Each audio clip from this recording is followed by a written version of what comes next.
Sirdaryo viloyati Sog'liq boshqarmasi boshlig'i o'rinbosari tomonidan hamda boshqa hamkor tashkilotlar ishtirokida tumanimiz soliq inspeksiyasida seminar o'tkazildi. Ushbu seminarda barcha tadbirkorlar qatnashdik. Bugungi seminarda bizga Prezidentimizni 2026-yil 26-mayda kichik biznesni rivojlantirishda tadbirkorlarga qilingan yengillik va qulayliklar to'g'risida tushuntirildi. Biz o'zimizga bu yerda yaxshi xulosalar chiqarib oldik va o'zimizga qiziqarli bo'lgan savollarga ijobiy javoblar oldik. Avval aylanma mablag' 1 milliardgacha edi. Hozirgi kunda bu 5 milliardga o'tdi. Bu tadbirkorlar uchun yanada qo'rqmasdan ishlashligi uchun qulaylik bo'ldi. Va mana biz indeks bilan ishlovchilar uchun esa 12% to'lovimiz 6% ga tushirildi.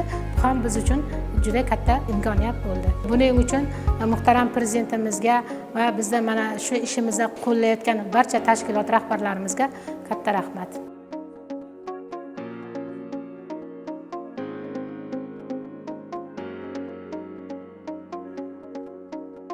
Muhtaram Prezidentimizning yuzinsonlik farmoni bilan tadbirkorlik subyektlariga biznesni o'tishi yuzasidan bir qancha iqtisodiy ma'muriy shart-sharoitlar yaratilmoqda.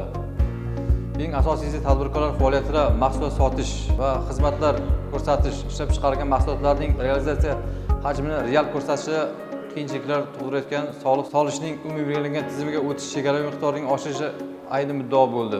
Sir emaski, kichik biznes vakillari umumiy belgilangan soliq solish tartibida ishlashlari uchun bir qancha qulayliklar yaratilganiga qaramasdan soddalashgan tartibni afzal ko'rib, aylanmasini chegaraviy miqdori 1 milliard so'mga yetkazmaslikka harakat qilardi. Endilikda chegaraviy miqdorning 12,000 baravariga, ya'ni qariyb 5 milliard so'm miqdorga oshirish va bazaviy hisoblash miqdorining oshishiga qarab chegaraviy miqdorning olib borishi ayni muddao bo'ldi. Endilikda bu tartib soliq hisobotlarini tushumga to'g'ri va to'liq ko'rsatishni olib kelib, kichik biznes vakillarining biznes hajmini o'sishiga olib keladi.